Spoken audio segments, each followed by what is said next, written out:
სტუმრებთან ერთად გავაგრძელებთ თემაზე მსჯელობას, საკრედიტო და საინვესტიციო გარემო, სატრანზიტო პოტენციალი და ევროპის მხარდაჭერის მნიშვნელობა. ამ თემებს შევეხებით დღეს ამ სტუდიაში რატი ციკლაური, გიგა ბედინეიშვილი, სანდრო ჭუმბურიძე იქნებიან ჩემი გადაცემის სტუმრები. დღეს მოგესალმებით და დიდი მადლობა თქვენი დროისთვის.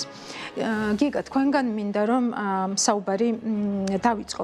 გასაგებია რომ საკრედიტო სააგენტოების ესე ვთქვათ ანგარიშები არის უფრო ტექნიკური, უფრო კონკრეტულ რაღაც ვიწრო საკითხებზე ფოკუსირებული, თუმცა რას ყვება მუდისის ანგარიში, მაინც ცოტა უფრო ფართოდ საქართველოს საინვესტიციო გარემოზე. როგორ შეგვიძლია, როგორ უნდა წავიკითხოთ ესე ვთქვათ ეს ანგარიში?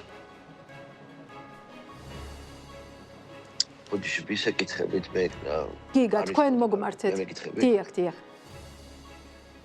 Okay.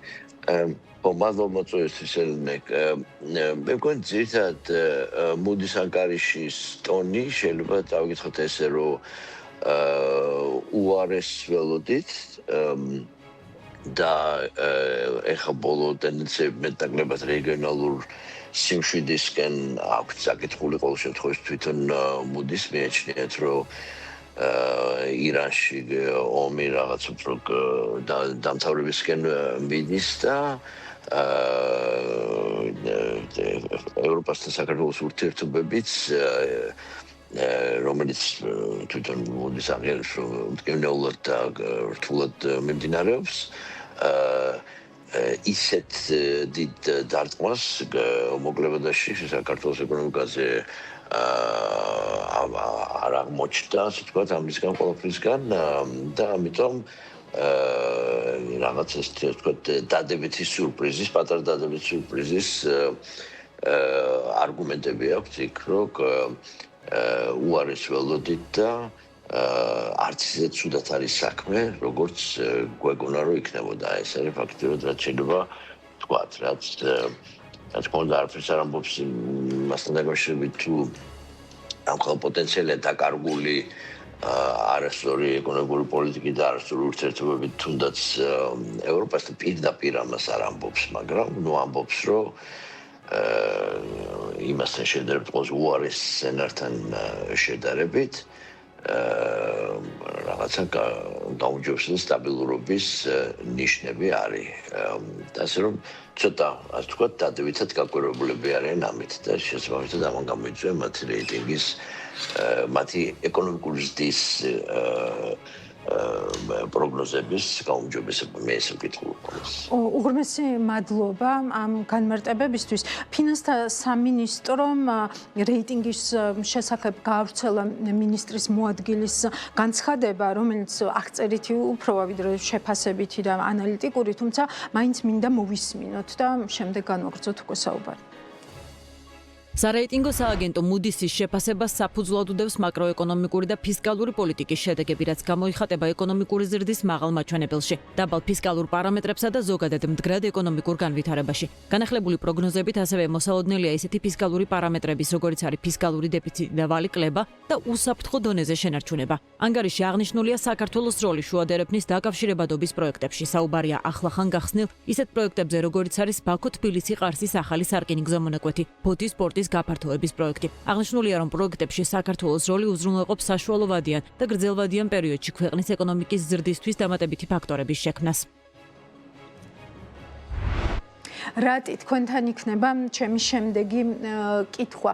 აი რეალურად დღეს რომ შევხედოთ მაკროეკონომიკური პარამეტრები იჭერს ესე ვთქვათ საქართველოს რეიტინგში თუ ეს რაღაც კონკრეტული ხელშესახები რეფორმების შედეგებია, აი რა ჩანს მუდისის რეიტინგიდან და რა შეგვიძლია წავიკითხოთ უკვე ამ მიმართულებით.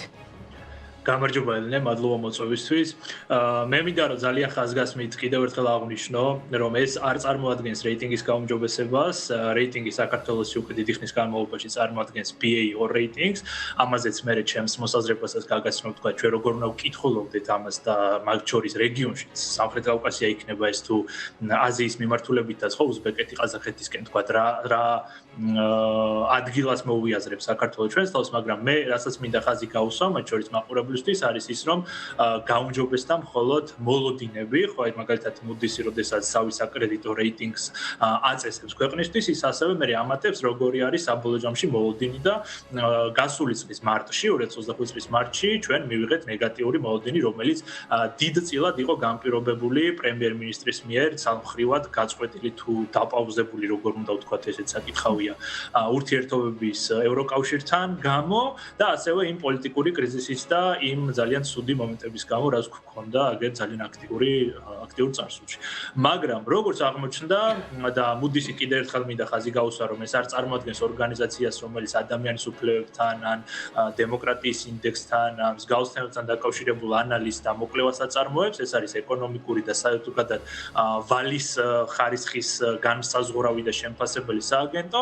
აღმოჩნდა, რომ გასული წლის განმავლობაში საქართველოს ეკონომიკამ ბევრად და ეს ფაქტია, ანუ ეს არ არის სუბიექტური მოსაზრება არც ჩვენი და არც Moody's-ის ამ შემთხვევაში, ბევრად უკეთეს შედეგები აჩვენა, ვიდრე შეიძლებოდა რომ მოლოდინი გვქონოდა.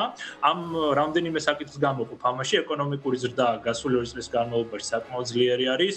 წინა წელს გვქონდა დაახლოებით 7.5%, რომელიც რეგიონში ძალიან მაღალია და ასევე 2026 წლის გასული 5-6 თვის განმავლობაში გვაქვს დაახლოებით 7 და რაღაცა პროცენტი, რაც ასევე მაღალი რიცხვია და შესაბამისად Moody's-ი, რასაც ახლა უყურებს, არის რომ საქართველოს ეკონომიკა შეიძლება ჩვენ ვისაუბროთ იმ გამოწვევებზე დემოკრატიული დღის წესრიგის მიმართ, შეიძლება ვისაუბროთ იმაზე, რომ ევროკავშირთან ერთ დროს აი თქვენ აღნიშნეთ ხომ თქვენს მონოლოგში ფლაგმანობა, დიახ ესე აღარ არის, დიახ ევროკავშირთან საქართველოს ურთიერთობები ახლა ალბათ არის ისტორიულ მინიმუმზე, მაგრამ Moody's-ი, რომელიც არის ორგანო, რომელიც მაკროეკონომიკურ მონაცემებს ითვალისწინებს, იმიტომ რომ ეს არის საბოლოო ჯამში ქვეყნის საკრედიტო რეიტინგი, მიიჩნევს, რომ ეს გარეგანი ფაქტორები ამ შემთხვევაში არ აღმოჩნდა საკმაოდ ძლიერი იმისთვის, რომ თქვათ ეს ნეგატიური მოლოდინი გამართლებულიყო, აი როგორც ბატონმა გიგამ აღნიშნა, რომ უფრო უარეს ელოდნენ ვიდრე ჩვენ მივიღეთ რეალურად.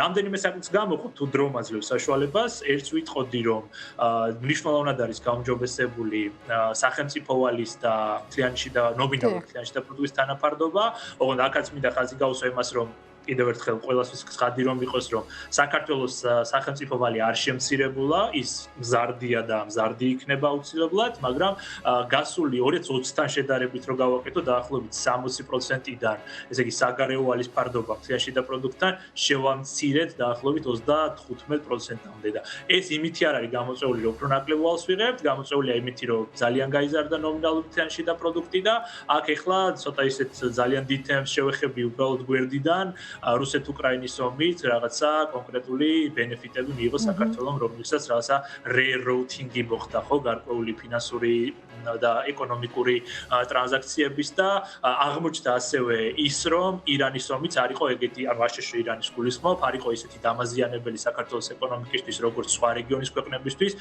მიუხედავად იმისა, რომ მნიშვნელოვნად შემცირდა ტურიზმი და ძალიან ბევრი კომპანია, რომელთანაც მე მქონდა ურთიერთობა, ძალიან განიცდიდა ამ ამბავს, ამის მიუხედავად, მაგალითად, ტრანსფერები გაიზარდა ძალიან მათ შორის იგივე ისრაელიდან ან არაბული ქვეყნებიდან და რაც მივიღეთ საბოლოო ჯამში არის ის, რომ საქართველოს საკრედიტო რეიტინგი არის ის, რაც იყო, აქ ჩვენ არ გვაქვს რაღაცა მასიური გაუმჯობესება, კი არა, საერთოდ არ გვაქვს გაუმჯობესება, მაგრამ ის მოლოდინი, რაც შეიძლება შარშან მქონოდა, რომ ყველაფერი უფრო ცუდად იქნებოდა, რაღაც გვარად გადაიარა ეკონომიკამ წმინდად, კიდევ ერთხელ ეს არის არა რეფორმები, იმიტომ რომ თქვენ კითხვაში იყო ეს არ იყო რაღაცა სახელმწიფო რეფორმების შედეგი, რომელმაც ჩვენ მოგვიტანა სტაბილურობა, ეს იყო ის, რომ ჩვენმა ეკონომიკამ ბევრი ფაქტორის გამო, რომელსაც 1 და 2 წუთში ვერ ჩავატებთ ფიზიკურად, უკეთესად გაუძლო გამოწვევებს. რამაც შემდეგ Moody's ხდია. კი, რატი, აქვე მინდა რომ გკითხოთ, აი როგორი მოცემულობა არის თავად აი ეს დიდ სურათში, ხო? თქვენ აი რუსეთ-უკრაინის ომის გადმოდინების ეფექტებზე ისაუბრეთ და ზუსტად Moody's-ის შეფასება იყო, თუ არ ვცდები, როდესაც მან თქვა, რომ ბუსტერი იყო, პირდაპირ ეს სიტყვა უწოდა, ხო? ანუ ეს კონფლიქტი ეს ომი საქართველოს ეკონომიკისთვის. ამიტომ აი ეს სტაბილურობის შენარჩუნებისკენ გადადგმული ნაბიჯებია, მათ შორის აი ეს ძალიან კარგი მაკროეკონომიკური მაჩვენებლებიც, რაზეც თქვენს გაამახვილეთ ყურადღება, თუ ამ მოცემულობაში შეიძლება ფიქრი იმაზე, რომ თქვათ საინვესტიციო საფეხურზე, ესე ვთქვათ, აინაცვლოს საქართველოს. თქვათ თუ პოლიტიკას ამ ეტაპზე არ აქვს გავლენა საშუალო და გრძელ ვადაში, ესე ვთქვათ, ამ გარკვეული იზოლაციის ფასი არ გამოჩნდება საქართველოსთვის? ფანტასტიკური კითხვა ელენე და ზუსტად მაგაზე მითხრა საუბარი, ამიტომ მადლობა რომ საშუალება მომისით. ნახეთ, ჩვენ როცა ვლაპარაკობთ და მეც რო თქვი წეღან აი ეს თუნდაც მოლოდინის გაუმჯობესებასთან დაკავშირებით, ხო? ის რომ საკრედიტო რეიტინგი გაუმჯობესდეს, ამას ჭირდება ძალიან მკაფიო დემოკრატიულიც, პოლიტიკურიც, შიდა და გარე ფაქტორების გაერთიანება, რომელიც გვათქმევინებს და ამ შემთხვევაში Moody's ან სხვა სარეიტინგო სააგენტოს ათქმევინებს, რომ საქართველოს როგორც მსესხებლის პროფილი შეიცვალა ფუნდამენტურად. ანუ აღარ არის საკმარისი უკვე როცა ვლაპარაკობთ საკრედიტო რეიტინგის გაუმჯობესებაზე, აღარ იქნება საკმარისი იმის თქმა, რომ იცით რა, საქართველოში შეიძლება დემოკრატიული ფუნდამენტები სუსტია, შეიძლება მთავრობის რეფორმები ისეთი ძლიერი არ არის, როგორიც გვინდა, რომ ეგეთ ხანგრძლივ და მდგრად განვითარების ჭრილში ვუყუროთ, მაგრამ საქმე არ არის ისეთ სუდად, რომ თქვა გქონდეს ნეგატიური აუთლუკი. მაგრამ თუ ჩვენ გვინდა რომ ვილაპარაკოთ განვითარებაზე და გაფართოებაზე ჩვენი საკრედიტო რეიტინგის, ანუ საინვესტიციო გრეიდში გადასვლაზე, აი ამ ტერმინს გამოვიყენებთ თქვენ ნებართვით, რაც უკვე ფაქტობრივად საშუალებას მოგცემდა ჩვენ ქვეყანას, რომ ბევრად უფრო ფართო ინვესტირება, საინვესტიციები მოგვეძიებინა, იმიტომ რომ ძალიან ბევრი საპენსიო ფონდი, გლობალური და ზოგადად სახელმწიფო კომპანიები იქნება ეს თუ საერთაშორისო ფინანსური ინსტიტუტები პირდაპირ მათი პოლისი არის ესეთი, რომ არ შედიან ისეთ ქვეყნებში, რომლებსაც საინვესტიციო გრეიდის რეიტინგი არ აქვს. და საინვესტიციო გრეიდის რეიტინგი იწყება BA3-დან, რა, BA3-დან. ჩვენ აქამდე გვაქვს დაახლოებით 2-3 გრეიდი.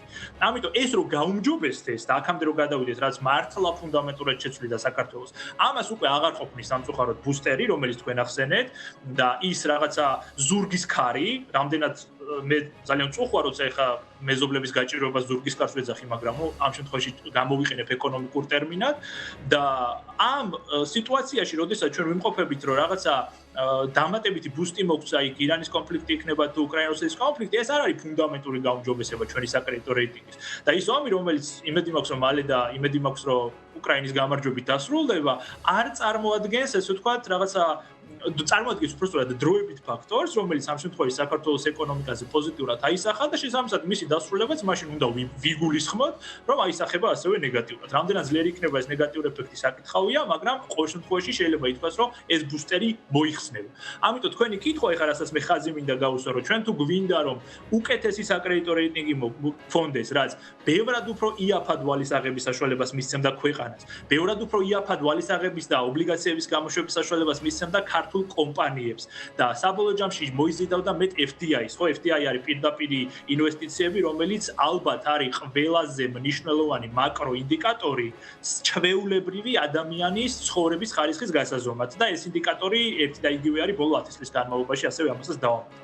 ამას ჭირდება ფუნდამენტური რეფორმები, დემოკრატიულის და ეკონომიკურის, რომელიც გულისხმობს, რომ ვთქვათ, რომ აი A პუნქტიდან B პუნქტში წავედით, მერე C პუნქტში, ვთქვათ, სასამართლო სისტემა გავაუმჯობესეთ, ეკონომიკური სტიმულები შევქმნით ინვესტორებისთვის, კონკრეტული გარდრეილები დავაყენეთ, რაც ნიშნავს, რომ სახელმწიფოს ჰქონდეს რაღაცა დისტანცია ინვესტორთან და ინვესტორს არ ეშინოდეს ამ ქვეყანაში შემოსვლის და პლუს ასევე სახელმწიფოს ჰქონდეს გარკვეული რეზერვები, აი ერთი პლუსი ამ კუთხით გადადგმული მართლა ჩემი აზრით დიდი პლუსი მინდა ხაზი გავუსვა, რომ რეკორდულ ნიშნულზე არის ეროვნული ბანკის დოლარის რეზერვები და ერთი ეს შეიძლება ჩავთვალოთ, რომ კარგი გზა არის ამ დიდი გზის ნაწილია, რომელსაც მივისწრაფვით, არის საჭიროება, რომ ესეთი დიდი ფუნდამენტური ნაბიჯები გადაიდგას იმისთვის, რომ გაუმჯობესება გქონდეს რეიტინგში. ეხლა აი ამ მომენტში ეს აუთლუკის უბრალოდ ნეგატიურიდან სტაბილურამდე გადაფასება არის უბრალოდ გარეგანო ქარმა დაუბერა ხარ მარცხნიდან ხარ მარჯვნიდან, ეს იყო და. მადლობა, რატი მოგიბრუნდებით კიდევ. გიგა, აი ერთის მხრივ, ვთქვათ, Moody's-ის ანგარიში გვეუბნება, რომ ვთქვათ, ევროკავშირთან დაძაბულ პოლიტიკურ ვითარებას არ ქონია ისეთი მკვეთრი გავლენა ქვეყნის ეკონომიკის განვითარებაზე, როგორც ჩვენ ველოდებითო. მაგრამ მეორეს მხრივ საინვესტიციო პოტენციალს, სადაც ყველაზე მეტად ხედავს, ეს არის, ესე ვთქვათ, შუადერეფნის განვითარება და ქვეყნის სატრანზიტო ფუნქციის განვითარება. ამიტომ ჩემი კითხვა ისევ მომავალზე ორიენტირებული იქნება, საშუალო და გრძელ ვადაში, აი ამ ტიპის იზოლაცია დაეწევა თუ არა იმას, რომ საქართველოს რეალურად აითვისოს ის პოტენციალი, რომელიც მას მიეცა აი ამ გეოპოლიტიკური ცვლილებების ფონზე. კი, თქვენ გითხარით რაღაცნაირად პასუხიც არის, თვალსაზრისით, რომ რა თქმა უნდა, ლაპარაკია პოტენციალის გამოყენებაზე, რომელიც თეორიულად ქვეყანას აქვს და ფაქტია, რომ ყველა წინაპირობები გვაქვს იმისთვის პოტენციალი კარგი გამოვიყენოს, ამისთვის უნდა გაკეთდეს ის, რაც რატომ ჩამოთვალა მაგალითად ეკონომიკური პოლიტიკის თვალსაზრისით, ზოგადად პოლიტიკური გარემოს გაუმჯობესებას, სასამართლოს გაუმჯობესებას და ის ბევრი რაღაცას ბევრჯერ გვითხოვს, ხო? ადრეც და მოდის ახლა ეს მოკლევადიანი ასე ვთქვათ, ანგარიში ამას ყველაფერს ისე ფუნდამენტურად არ უყურებს.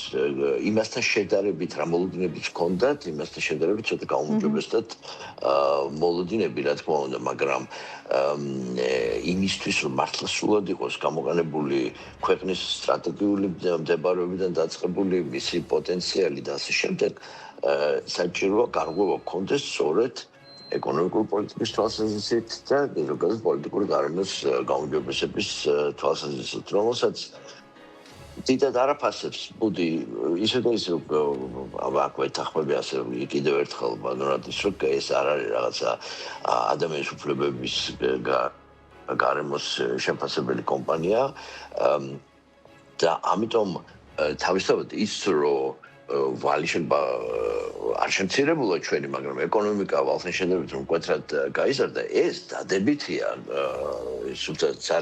სარეიტინგო თვალსაზრისით არ დაგვაუწყდეს, რომ ისეთ ქვეყნებს როგორც მაგალითად ყაზახეთია, უფრო მაღალი რეიტინგი აქვს და საინვესტიციო რეიტინგი აქვს საერთოდ იმას BBB აქვს მაგალითად ყაზახეთს საქართველოს შედარებით, მაგრამ მე მგონი არავინ არ გამათობს იმაზე, რომ მიუხედავად იმისა, რომ საკმაოდ რეპრესიული და ოპრესიული გახდა პოლიტიკური რეჟიმი საქართველოშიც, მაინც ყაზახეთამდე მადლობა ღმერთს ბევრი გვაკლია, ხო? ამიტომ მთავარი გადამწყვეტი ფაქტორები, რომელსაც ითვალისწინებს სარეიტინგო სააგენტოები, რომლებსაც თავისი რეპუტაციული პრობლემები არ აკლდათ არასდროს, არის სტრუქტურა რიცხვებზე დაყრდნობილი და კოეფიციენტებზე დაყრდნობილი შეფასება და მათ შორის ახლა ის, რომ ვალის წილი ეკონომიკაში შემცირებულია და იმ ფონზე, რასაც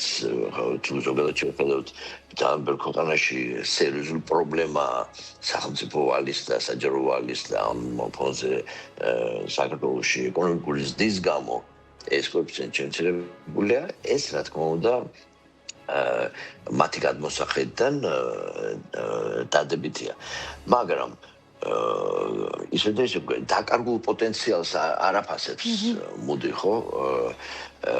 და დაკარგულ პოტენციალის თვალსაზრისით თუ შევხედავთ, რა თქმა უნდა, იმის მეათედი არ არის გაკეთებული, რაც შეგვეძლო გავუკეთებინა,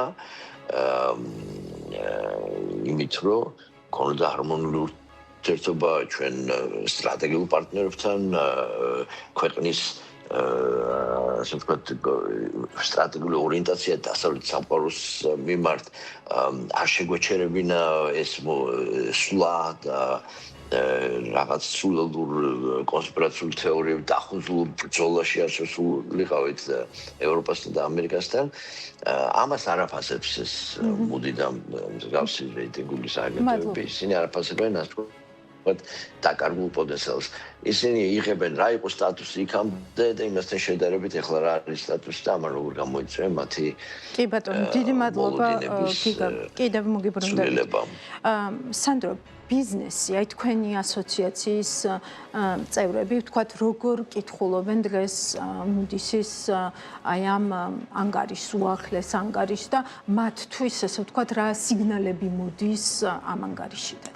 მოგესალმებით ელენე, სხვათა შორის წინა გამოსვლელებს თითქმის კი არა, ყველა საკითხში ვეთანხმები. განსაკუთრებით ერთი მომენტი მინდა აღვნიშნო. სანამ აი მუდის სისტემას შევეხებოდით, რომ ყველაზე მთავარი არის ფუნდამენტალური რეფორმები ყველგან და ყველა სფეროში და ყველა დარგში. არა მარტო ეკონომიკაში, არამედ ზოგადად. ნახეთ, საზოგადოებისთვის აი ამ ქვეყნის განვითარებისთვის საჭიროა ფუნდამენტალური რეფორმები, რასაც სამწუხაროდ ესე ვერ ვხედავთ და არ არის. რაც შეეხება, ძალიან დეტალურად ისაუბრეს წინა ჩემმა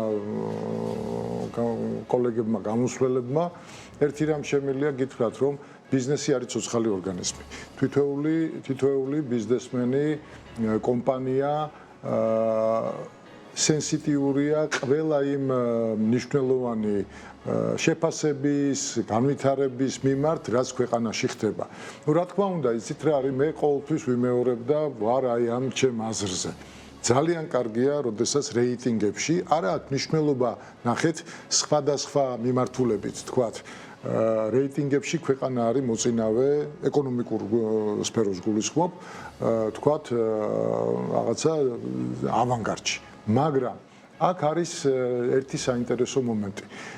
თქვათ, პირველ რიგში სწორედ აღნიშნეს, რომ ისინი ზუსტად ესეთი მშრალი ციფრების მიხედვით აფასებენ აი ამ მონაცემებს და იქ რაღაცა დავარქვათ ის დინებები, ის წინაპირობები, ის მდგომარეობა, რაც ამ შემთხვევაში გვაქვს და ეს არის ძალიან ნათელი და ნათლად ჩანს, ამაზე საუბარი არ არის. აქედან გამომდინარე, ნახეთ რა არის ბიზნესი, რა თქმა უნდა, ერთი მხრივ დადებითად იღებს აი ესეთი ტიპის შეფასებებს, მეც დადებითად ვიღებ, როგორც ჩვენი ამ ქვეყნის მოქალაქე და თქვენს, იმიტომ რომ რა თქმა უნდა, სასიამოვნოა, როდესაც თქვათ, ნებისმიერი ეს იქნება, თქვათ, ნახეთ, დიდი კვლევითი კომპანია თუ საშუალო ზომის თუ მცირე ზომის, მაგრამ საერთო ჯამში დადებით დასკვნას დებს შენი რეიტინგების შესახებ, განვითარების შესახებ, ხომ, ეკონომიკის მხრივ, ეს არის ძალიან მისასალმებელი, მაგრამ აქ არის როგორც აღნიშნე, თუ რამ გამოიწვია აი ეს სტატუს კო, რაც დღეს გვაქვს. სწორედ აღნიშნეს, ნახეთ, გარე პირობები, რომელიც თქვათ და თქვენ ხედავთ რამხელა გამოწვევები აქვს რა მსოფლიო თანამეგობრობას, თქვათ ჩვენ რეგიონს, რა თქმა უნდა ეს გარე პირობები მუშაობს, მაგრამ ზოგ შემთხვევაში მუშაობს უარყოფით და ზოგ შემთხვევაში მუშაობს დადებითად. რაღაც საკითხებმა მე არ მინდა ახლა ძალიან ეს დეტალებში წავიდე, იმუშავა დადებითად, სხვათა შორის, მაგრამ ესეც საკითხავია, ეს თვითონ ეკონომიკას დადებით იმპულსს აძლევს და მისცემს სამომავლოდ. ცოტა ეჭვმეპარება. მაგრამ მოდით ესე შევხედოთ, რეიტინგები ერთია, მაგრამ როგორ ვიყენებთ ჩვენი საზოგადოება, როგორ იყენებს მართველი პარტია აი ამ მდგომარეობას. თუ რეიტინგი და ეკონომიკური ზრდა არის სტაბილური და შენ უკვე მუდმივად ბოლო წლები ვხედავთ, რომ მეტნაკლებად, პანდემიას მე ღართ იმ რთულ პერიოდს, მეტნაკლებად სტაბილურად ინარჩუნებ ეკონომიკას, მაშინ სტაბილურად უნდა შეინარჩუნო შენი მოსახლეობის, შენი საზოგადოების ყოფა, კეთილდღეობა, განვითარება და ამ შემთხვევაში ეს უნდა იყოს, სწორედ ეს მაჩვენებელი რეიტინგი უნდა იყოს იმის მე ვიტყოდი ერთგვარი ბარომეტრი, რომელიც აი ამ კლიმატს ნახეთ ერთგვარად, ადასტურებს, რომ საზოგადოებას ხო, აი ნახეთ საზოგადოებაც, ელენე, საზოგადოებაც ვითარდება და რა თქმა უნდა ეს ეკონომიკური და არის სწორედ ამ საზოგადოების განვითარების, თქვათ, ამ შემთხვევაში მარეგულირებელი და მასტიმულირებელი. მაგრამ სამწუხაროდ ესე არ არის. ძალიან მარტივია, იცით რა არის რეიტინგები, სხვათა შორის ჩვენ 2003 წლიდან, 2004-დან რეიტინგები მუდმივად გვქონდა, მაგრამ მუდმივად იყო გამოწვევები და ეხლა მით უმეტეს, ეხლა ეს არის, მე ვიტყოდი, ერთ-ერთი უმძიმესი გამოწვევა, როდესაც შენი მოსახლეობის დაახლოებით, არ ვიცი რა, ეხლა ზუსტად ვერ გეტყვით, მაგრამ მილიონ ადამიანზე მეტი, ნახეთ, ახალი თაობის წარმომადგენელი, ის ვისაც შეუძლია თავისი შრომით დოვლათი შექმნას, არის საზღვარგარეთ გასული, სწორედ სამუშაო საძებნელად. აბა ვნახოთ შიგნით რა ხდება, ხო, მე არაერთხელ მithქვამს და ეხლაც გავიმეორებ, როდესაც შენ 700.000-მდე გყავს სოციალური დაუცველი. 300.000-მდე თუ ცოტა მეტი არა. მე მგონი ეხლა დაახლოებით 300.000-ზე ოდნავ მეტია, ნახეთ, სიღარიბის ზღვარს დაბლამყოფი საზოგადოების ფენა. მაშინ ჩვენ ისმის კითხვა, როგორ ვაბალანსებ და როგორ ვახამებთ ამ ნახეთ ამ პროცესს. ეკონომიკური ზრდა გაქვს, და ეს ეკონომიკურის და 5%-ისთვის ხო არ არის მოსახლეობის ეს აი უნდა აქ უკვე იყოს შემოდის ის კონტექსტი ეს ხო უნდა იყოს მთლიანი საზოგადოებისთვის მე გულახდილად გეტყვით მე ეჭვი მეპარება შეიძლება ეს ყველა ბიზნეს კომპანიამ ეს ხმამაღლა არ თქვას მაგრამ მათ რაღაც განსაკუთრებულის დაქონდეთ ამ შემთხვევაში თავისი ბიზნეს აქტივობის მხრივ არ არის ესე ბიზნესი მოტივირებულია რომ შეინარჩუნოს და ის ნიშა დაიჭიროს რაც ჰქონდა და ცდილობს მაგრამ ვერ ვიტყვით რომ არის რაღაცა განსაკუთრებული თქვათ ამ შემთხვევაში ნახეთ ნახტომები და წინსვლა აი რეიტინგებთან შედარებით. მადლობა, კიდევ დაგიბრუნდებით, რატი თქვენთან გადმოვალ შემდეგი კითხვით გიგამახსენა ყაზახეთიო და აქედან მაქვს ეს კითხვა. ვთქვათ, აი ბოლო პერიოდში, ვთქვათ, აი ამ ფსონის დადება, ვთქვათ, ყოვლის მომცველი სტრატეგიული პარტნიორობა ჩინეთთან, ვთქვათ, დღეს გაფორმდა სტრატეგიული პარტნიორობის ხელშეკრულება უზბეკეთთან და ზოგადად აი ეს აქცენტი, ესე ვთქვათ, ცენტრალურ აზიაზე, რაც ერთი შეხედვით სრულიად ლოგიკური აქცენტია, ხომ მართალია, როდესაც ვსაუბრობთ სატრანზიტო პოტენციალზე, შუა დერეფანზე და ასე შემდეგ. მაგრამ ამის საპირწონედ დაყენება აი ევროპის ზურგის, ესე ვთქვათ, რამდენად სწორი, რამდენად პრაგმატული პოლიტიკაა და რამდენად წაგვიყვანს ის შორს. მადლობა ელენე კითხვისთვის, ძალიან კარგი კითხვა და ორი პასუხი მაქვს მაგაზე, ორი სხვადასხვა კუთხით მინდა რომ შევხედო. პირველი რაც მინდა ვთქვა არის, რომ დღეს სამყარო არის ძალიან პოლარიზებული და ჩვენ ამას მაგალითად საინვესტიციო მიმართულებით და ზოგადად გლობალური კვლევის მიმართულებით ვიყენებთ ამ დროს ამის აღსაწერად სიტყვას დეგლობალიზაცია. რაც გულისხმობს იმას, რომ იყო ვთქვათ რამდენიმე ათწლეულის წინ სამყარო ისეთ ვითარებაში, სადაც ყველაფერი იყო ბევრად უფრო გადაჯაჭვული ერთმანეთთან ვიდრე დღეს არის, არსებობდა შედარებით უფრო უნიპოლარული ძალოვანი ცენტრი, დღეს უკვე სხვანაირი სიტუაციაში ვცხოვრობთ. ამ სიტუაციაში ეს ჩემი პირადი აზრი არის, ყველა ქვეყანას უნდა ჰქონდეს სტრატეგია, რომელიც გულისხმობს დივერსიფიკაციას, ხო? გულისხმობს იმას, რომ შენ ყავდეს მეგობრები, სადაც შეგიძლია რომ ყავდეს მეგობრები და მაქსიმალურად აირიდო მტრების რაოდენობა, სადაც შეგიძლია რომ გავა. ამიტომ თავისთავად არავით არის პრობლემა, ეხლა ხშირად გამიგია ხოლმე ეს, რომ ჩინეთი იმიტომ რომ ჩინეთი არ გვინდა რომ ჩვენი მეგობარი იყოს. არა, ეს არ არის სწორი პოლიტიკა.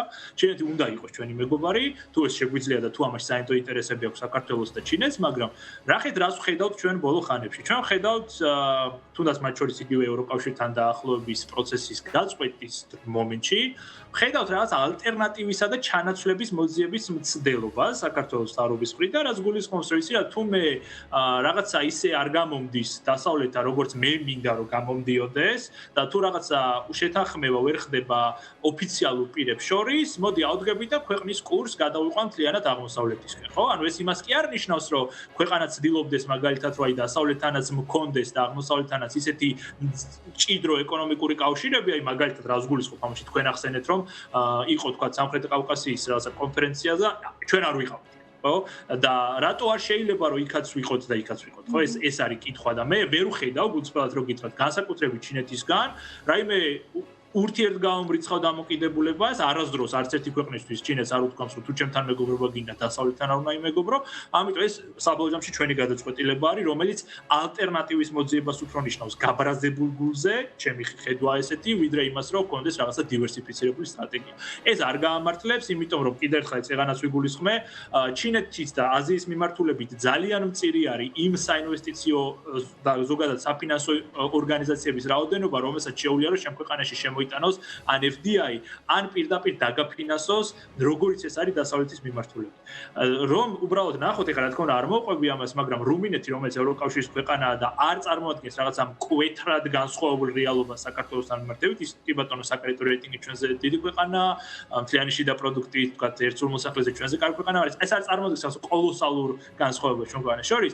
აქვს ბევრად დიდი წვდომა კაპიტალზე, იმიტომ რომ ის არის ერთი მხრივ ევროკავშირის ქვეყანა და მეორე მხრივ აქვს საინვესტიციო რეიტინგი. შესაბამისად, რუმინეთის მთავრობა შეუძლია რომ ბევრად უფრო იაფად აიღოს ეს ხი, რუმინულ კომპანიებს შეუძლიათ ბევრად უფრო იაფად და ბევრად დიდი ინვესტორების ასე ვთქვათ აუზიდან მოიძიოს ფული და მათ შორის აი ჩვენი ფინანსთა მინისტრიც და ეროვნული ბანკის წარმომადგენლობა ამერიკაში იყო ჩასული, სანამ ეხლა იანვარში ახალ 5 წლიან ობლიგაციას გამოუშვებდა მთავრობა 5.12%-ში გამოუშვა საქართველოს, სადაც ამბობდნენ რომ აი დიდია ინტერესი, მაგრამ ითხოვენ რაღაც საინტერესო წინ გადადგმულ ნაბიჯებს და რეფორმებს და ასე შემდეგ. ანუ ინტერესი ყოველთვის არის, მაგრამ ხანდახან საჭირო არის რომ რაღაცა წინ გადადგმული ფურცელზეც იყოს რაღაც ნაბიჯები, როგორც არის ინტეგრაცია, ან გზის ფეხის გადადგმა ინტეგრაციისკენ, ან ასე შემდეგ მინიმუმ ურთიერთობების არ გაფუჭება. აი მეორე რაზეც მინდა კი ბატონო, გისმენთ. დავამთავრებ და შემდეგ მოგისმენთ. აი მეორე პრობლემა რაში შეიძლება რომ იხილოს ამაზე ბევრი ჩემი კოლეგა და ბევრი ექსპერტი ხშირად საუბრობს ხოლმე არის რომ ჩინეთის ინტერესი ჩვენნაირ ქვეყნებში და ჩვენზე ბევრად ღარიბ ქვეყნებში შეიძლება არ იყოს ისეთი მეგობრული, როგორც ერთი შეხედვით ჩანდეს. ჩინეთი არის შემჩნეული არაერთხელ ისეთი ტიპის ნაბიჯებში, რომელიც არის რომ ფულს გაძლევთ დაბალ პროცენტში. მახეების დაგებაში. დიახ, გაძლევთ ძალიან დაბალ პროცენტში, ან საერთოდ უპროცენტოდ, ოღონდ რაღაცა ნაბიჯები მოყვება ამას და რა თქმა უნდა, ამ ნაბიჯებს, უბრალოდ ამ ვალდებულებას უკაცრავად.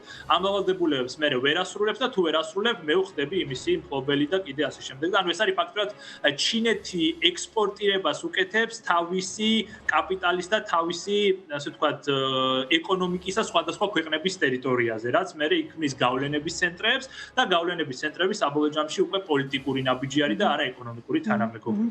ამიტომ მე ესეთ რამეს ვიტყოდი, აი ერთ წინადადებაში შევაჯამებ და დავასრულებ ამითი, რომ ყველა ქვეყნის დღეს უნდა იყოს ინტერესი, რომ კონდეს მაქსიმალური დივერსიფიცირება პარტნიორებისა და მეგობრობის, როგორც ეკონომიკურად, ისე პოლიტიკურად, მაგრამ როცა შენ ერთი მიმართულებით მიდიხარ, იმიტომ რომ ვინმეს აწყენინო, ან იმიტომ რომ ვინმეზე ნაწყენი ხარ, ეს არ არის პოლიტიკურად გამართული ნაბიჯი. რატი ერთი მინდა ასევე კითხოთ, აი წმინდა ფულის მოზიდვასთან დაკავშირებითაც რომ ვილაპარაკოთ, თქვათ ხომ, ანუ ეს ძალიან ინვესტიცია მტევადი ინფრასტრუქტურის განვითარება, მოკლედ ეს არ არის ხო რაღაც მარტივი პროექტი, შუადერეფნის პროექტი. ამიტომ აი პრაგმატულადაც რომ შევხედოთ, თქვათ აი ცენტრალური აზიიდან ჩინეთზე უკვე გააკეთეთ აქცენტი და ამიტომ გეკითხებით, თქვათ შეიძლება ისეთივე ხარისხის ინვესტიციების მოზიდვა, ისეთივე იაფი ფულის მოზიდვა, გრანტების მოზიდვა თუნდაც ხო,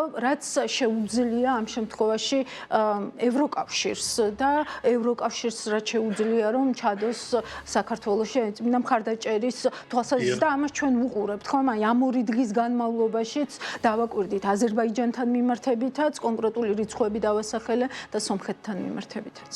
ძალიან დიდი მადლობა ელენე და ერთ კომენტარს გავაკეთებ ამაზე რა. რო ავიღოთ დასავლური, თუ ან ევროკავშირი რო ავიღოთ, ან ევროკავშირთან აფილირებული, დასავლეთთან აფილირებული ისეთი საერთაშორისო ფინანსური ორგანიზაციები, რომლებიც საქართველოში რაღაც საქმე გაუკეთებიათ. მაგალითად არის EBRD, რომელსაც აქვს დაფინანსებული თბილისის ავტობუსები და სხვადასხვა რეგიონის ავტობუსები, პირობითად გამახსენდა ეხლა. ნახეთ, რატო არის ეს ძალიან მნიშვნელოვანი.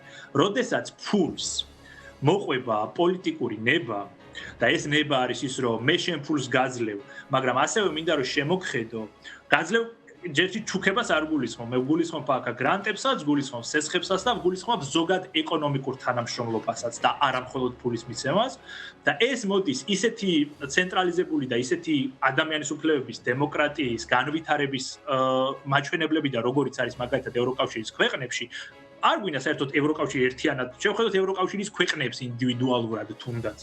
ეს ამ ფულს და ამ ინვესტიციას და ამ დახმარებას და ამ თანამშრომლობას აუცილებლად მოყვება შეზღუდვები, ოღონდ რა გაგებით შეზღუდვები, რომ მე მინდა რომ ამ ფულს თუ გაძლევ, ეს მოხმარდეს ადამიანებს, სოფლებს, ავტობუსების მაგალითი ამიტომ მოვიყვანე, ხო? მე მინდა რომ ამან დემოგრაფიულ ჭრილში ფართო ინტერესი, ფართო სარგებელი შექმნა საზოგადოებაში. მე მინდა რომ შენ იყო უკეთესი ქვეყანა, ყველა გაგებით, ანუ აჭარაშიც, ქვემო ქართლშიც, რაჭაშიც ყველგან, იმიტომ რომ შენ გახდე ჩემნაირი და მე შენც რო გაძლიერდები, მე უფრო მაწყობს ძლიერი მეზობლი. აი რაც შეეხება ახლა, როდესაც ვლაპარაკობთ მაგალითად ისეთ ინვესტიციაზე, რომ ერთი მდიდარი ადამიანი ცოტა ისე უხეშად ვიტყვი ხა ერთი მდიდარი ადამიანი ყაზახეთიდან მეორე მდიდარ ადამიანთან საქართველოში რაღაცა გარიგებასდებს და სულ რომ მილიარდიანი იყოს ეს გარიგება ცოტა რთული წარმოსადგენი არის ქვეყნისთვის რამხელა კეთილი შეიძლება ამაროში მადლობა რატი ეს ექმიანება ბატონი სანდროს ესე ვთქვათ ნაწილსაც როდესაც მან ისაუბრა რომ აი რატომ არ არის ინკლუზიური ზრდა რომელიც საბოლოო ჯამში ნამდვილად აქვს ქვეყანას სანდრო შეჯამებისგან უნდა წავიყვანოთ და უბრალოდ მინდა რომ ამ კონტექსტში აი ძალიან მოკლედ მომისმინო თქვენგან პასუხი შავი ზღვის პლატფორმა რა მნიშვნელობას იძენს ესე ვთქვათ აი ამ ვითარებაში როდესაც აქცენტი კეთდება აი ამ ცენტრალური აზიის ქვეყნებზე და ასევე ესე ვთქვათ ამ ქვეყნებს როგორი საქართველოს სჭირდებათ ან თქვენ რა შეხებაც გქონიათ ხო აი როგორ საქართველოს ელოდებიან ამაზე მე მგონი ვერავინ ვერ იდავებს რომ საქართველოს ჭირდებათ სწორედ ისეთი როგორიც იყო 91 წელს როცა მივიღეთ გადაწყვეტილება რომ საქართველოს უნდა გამხდარიყო სწორედ ევროპის დიდი ოჯახის ნაწილი ევროპული საქართველოს ჭირდებათ ევროპულ გზაზე მდგარი საქართველოს ჭირდებათ აზერბაიჯანსაც სომხეთსაც ცენტრალური აზიის ქვეყნებს მე როგორც სამ შემთხვევაში იცით აი ამ სამსახურში დიპლომატიურ სამსახურში ну ფაქტიურად 200 წელზე მეტი უმშავი გულის ტკივილით აღნიშნავ რომ მე დროში საქართველოს დღეს ერთგვარ გაუგებარ ნახეთ ისეთ ზონაშია იცით ვერ გავერკვიეთ მეც ვეღარ გავერკვიე და მე მგონი მთელი საზოგადოებას დაბნეულია რა გსურს სად მივდივართ და რა გვინდა და როგორ ვაფასებთ ჩვენ ამ შემთხვევაში ქვეყნის განვითარების პერსპექტივებს არა ნახეთ აზერბაიჯანის ამ შემთხვევაში პოზიცია იგივე ევროკავშირთან მიმართებაში მუდმივად იყო ის რომ აზერბაიჯანს თითქოს არ ქონდა დალაგებული ევროკავშირთან და აღმოჩნდა რომ იდეალურად არის ბევრი რამ დალაგებული ძალიან დიპლომატიურად და მე მინდა ჩვენმა ხელისუფლების წარმომადგენლებმა ცოტა მაინც ისწავლონ აზერბაიჯანის პრეზიდენტისგან თუ როგორ ალაგებს ურთიერთობებს ნახეთ არა მარტო ევროკავშირთან არამედ სხვა ქვეყნებთან ასევე სომხეთის პრემიერ-მინისტრი როგორ ალაგებს სწორედ ურთიერთობებს ნახეთ მათ შორის რუსეთთანაც მათ შორის იმიტომ რომ ნახეთ ეს არის სწორედ დიპლომატიის ყველაზე მნიშვნელოვანი ფუნქცია რომ შენი ინტერესები შენი პერსპექტივა შენი ქვეყნის მომავალი დაიცვა ისე რომელიც ეროვნულ ინტერესებს შეესაბამება რაც შეეხება შავ ზღვას მშვიდობის მიღწევა არის მაგრამ მშვიდობის სამსიტყვის პირდაპირ რაც შეეხება შავ ზღვას ელენე აქ არის ერთი მნიშვნელოვანი მომენტი კიდევ მართალია ჩვენ დავკარგეთ დრო დავკარგეთ პოზიცია დავკარგეთ სტატუს კვო მაგრამ არ დაგვიკარგია ერთი რამ ეს არის ჩვენი საქართველოს დანიშნულება სწორედ ევროკავშირის სივრცისა ევროპული სივრცისა ესე ვიტყოდი იმიტომ რომ ევროპული სივრცე ეს არ არის ერთდღიანი შექმნილი ან ორდღიანი განზომილება ეს არის ისტორიული განზომილება ევროპული სივრცის დაკავშირება სწორედ აზიურ აღმოსავლურ სივრცესთან სწორედ აქ არის საქართველოს უნიკალური ფუნქცია ჩვენ ფუნქციას ვერც სომხეთი მე ამ შემთხვევაში ნიშნის მოგებით არ ვიძახი მე ვიძახი ის რასაც ვფიქრობ ამ შემთხვევაში რეალურად ვერც სომხეთი და ვერც აზერბაიჯანი ვერ აიღებს და ვერ შეასრულებს იმიტომ რომ საქართველოს აქ კავკასიაში როგორც მედროშის ფუნქცია უნდა კონდეს ყოველ შემთხვევაში და ექნება ამაში დარწმუნებული ვარ და შეასრულებ სწორედ იმ შუადერეფნის მეშვეობით იმ ხიდის იმ განზომილებასთან დაკავშირებული ქვეყნის ფუნქციას უღრმის მადლობა ბატონ გიგასაც შევაჯამებინებ გადაცემას ჩვენს საუბარს ესე ეწერა რომ რას სulis ევროპის ზურგიო და ამ კითხვაზე მოვისმენდი თქვენს პასუხს ბატონო გიგა მათ შორის რასაც დიახ გისმენთ ხო რამდენიმე მოკლედ ვიტყვი და ზუსტად ბადო რატის მინდა გამოვხმარ ვეთახმარ ყველაფერში დივერსიფიკაცია თქო უნდა გვჭირდება რა თქმა უნდა мотивация ვთქვათ ჩინეთის ინტერესი საქართველოს მიმართ სხვა არის და ევროპის ინტერესი ჩვენს მიმართ სხვა არის და ეს აუცილებლად უნდა ვაღიაროთ დავინახოთ და შესაბამისად ტაქტიკურად სხვადასხვანაირად უნდა ვიმოქმედოთ ამ შემთხვევაში კი ბატონო ევროკავშირის და ჩინეთის ვთქვათ ჩავთვალოთ რომ ორივე ცდილობს თავისი გავლენების გაზრდას ხო მაგრამ რის ექსპორტს აკეთებს ევროპა აკეთებს ადამიანის უფლებების, დემოკრატიის და კარგი ღირებულებების და რის ექსპორტს აკეთებს ჩინეთი, რაც თუ შევხედავთ ჩინეთის კომუნისტური პარტიის ღირებულებების ექსპერტს აკეთებს, ხო? ეს შეიძლება უნდა დავიღოთ, მაგრამ ამის მიუხედავად პრაგმატული დამოკიდებულება ეკონომიკური დივერსიფიკაციასთან დაკავშირებით აბსოლუტურად მისაღები და გასაგებია და ჩვენ შეიძლება დავინახოთ ჩინეთის მოტივაცია, მაგრამ ვემუშაოთ, ასე ვთქვათ, ჩინეთს, იმიტომ რომ ჩვენთვის სახეიროდ გამოვიყენოთ ეს ურთიერთობა. აქ პრობლემა სხვა რამეა. აქ პრობლემა არის ის თუ ვის ვენდობით რომ ეს პოლიტიკა განახორციელოს ჩინეთის მიმართ მთავრობას რომლისთვის მთავარი მოტივაცია ძალაუფლების შენარჩუნებაა და თუ ძალაუფლების შენარჩუნება მთავარი მოტივაცია მაშინ ვიღებთ ისეთ ფორმებს რომ ჩინეთთან ურთიერთობა ეკონომიკური დივერსიფიკაცია კი არ არის თავს ნუ ვიტყუებთ ამ შემთხვევაში არამედ არის ის რომ ევროპასთან ურთიერთობა არ გვინდა, იმიტომ რომ ევროპელები ისეთ კითხვებს სვავენ და ისეთ რაღაცებს თხოვენ, რომ შეიძლება ძალაუფლება დავკარგოთ. აი, ეს არის სინამდვილეში ყველაზე დიდი პრობლემა ამასთან დაკავშირებით. მადლობა. დავტოვოთ. მას რაჯობია ეკონომიკური დივერსიფიკაციის რაჯობია. უღრმესი მადლობა ჩემს სტუმრებს, რატი ციკლაურს, გიგა ბედინეიშვილს, სანდრო ჭუმბურიძეს უსმენდით პირდაპირ ეთერში. მადლობა მათ.